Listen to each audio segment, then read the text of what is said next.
我要谢谢我爸爸小时候给我的斯巴达教育，然后我要谢谢我妈妈给我的艺术素养。虽然这些在我小时候呢都不是很成功，但是现在呢虽然还没有结果，可能也已经开花了。我要谢谢他们。好，那我还要特别呢感谢我的奶奶，我的阿嬷啊，她几十年来呢努力的持家。照顾我们。对不起，我太早哭了。对，我非常感谢他，谢谢。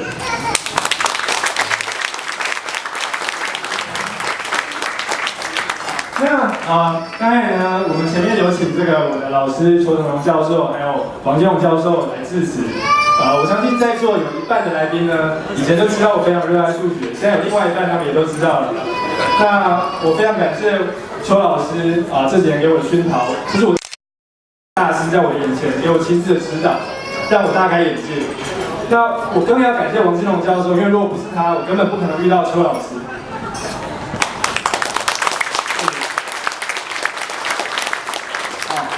但是呢，有一件最重要的事情，今天呢在座呢，我相信有许多的父母、许多的师长，为人师长者、为人父母者，我想要特别讲一些话。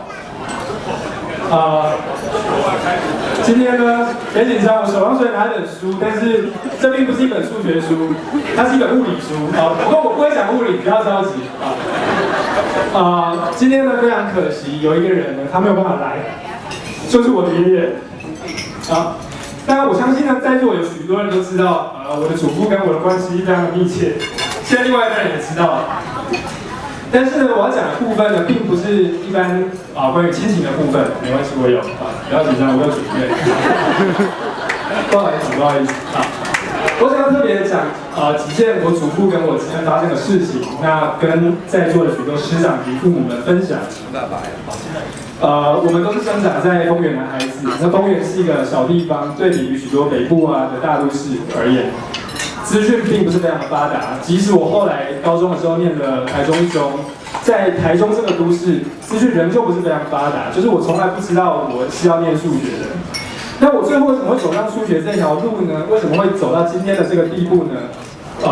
很大原因是我的爷爷。我想跟各位讲的事情是，在我国中的时候，那时候呢，所有的老师们都在告诉我们说，你将来一定要考个好的高中，才有机会上好的大学。也许你可以上台大医科、台大电机，首先你必须要考到台中一中、台中女中。那我当然也就没有想太多，所有的家长也都是这么讲的。我爷爷也是这么说的。但是唯一不一样的是，他告诉我说，他就跟我聊天，那我告诉他说，我其实对理化觉得还蛮有兴趣的，可是我也不知道将来要做什么。那现在好像盖核能发电厂这件事情呢闹得很凶，因为当时核电厂是一个议题。结果爷爷就说呢，你呢将来可以考这个清大核子工程学系。我听了我就说好，那我就考清大核子工程学系，所以我要学物理，我要开始学物理。当然，在这个前一阵子呢，福岛的核灾变之后，现在听起来你会觉得非常可怕。不过在当时呢，这对我来说是一个很大的目标，所以我就决定我要念物理。我就告诉我的爷爷我想学物理。那我爷爷并不是一个学物理出身的人，他事实上是一个念文科的人。不过他一直非常支持我，他就买了很多物理书给我看。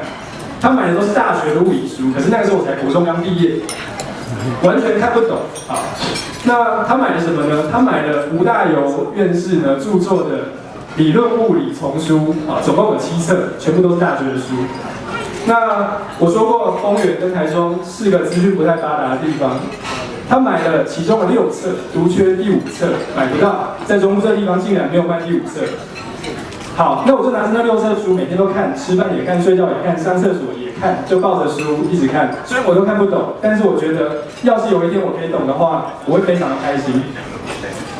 那我爷爷看呢，我这么努力呢，他也非常支持我。有一天，他拿着我手上的这本书，其实这个丛书的第5册，台中买不到这本书，给我。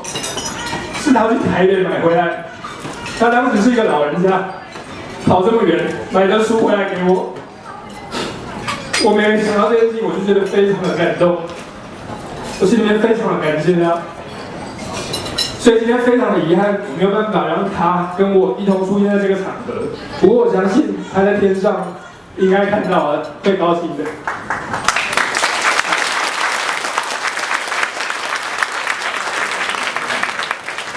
不好意思，我话讲的有点激动，我这样恢复快乐的心情那我刚才讲这些呢，就是提供给为人师长跟父母者做一个参考。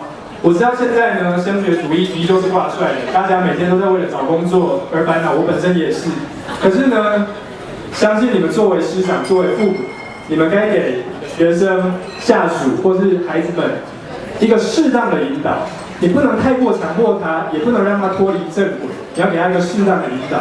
那么他们将来就会继承这一代的责任，为将来为我们的社会、为我们国家、为这个世界做出适当的贡献，那这世界才会更加的美好，有一天才会达到世界大同的地步。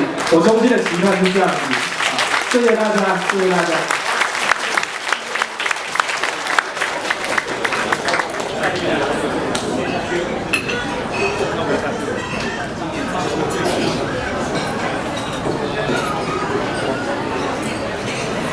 接下来，请各位来宾将。